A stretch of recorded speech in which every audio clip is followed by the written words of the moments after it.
ઘણીવાર માણસો છે ને જીવનમાં પ્રેમ પામવા માટે એટલું બધું દોડી દેતા હોય છે ને કે પછી દોડીને પોતાના જીવનમાં એટલા થાકી ગયા હોય છે કે પ્રેમ તો દૂરની વાત છે સાહેબ, એમને કોઈ બોલાવવા માટે પણ તૈયાર નથી હોતું. તો જીવનમાં જે સ્ટેજ ભગવાને લખ્યો છે એ સ્ટેજ આવવાનો છે, આપણે તો ખોટી ચિંતા કરીએ છીએ.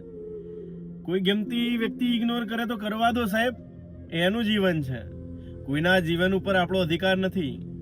એક સમય આવશે કે તમને પણ ખોવાથી ડરતું વ્યક્તિ તમારા જીવનમાં આવશે. બસ એ ક્ષણને પકડી લેજો, કારણ કે એવા વ્યક્તિને ક્યારેય ના ગુમાવવું જોઈએ કે જે આપણને ખોવાથી ડરતું હોય, અને એવા વ્યક્તિને પ્રેમ હંમેશા આપવું જ પડે કે જે આપણને પ્રેમ આપતું હોય.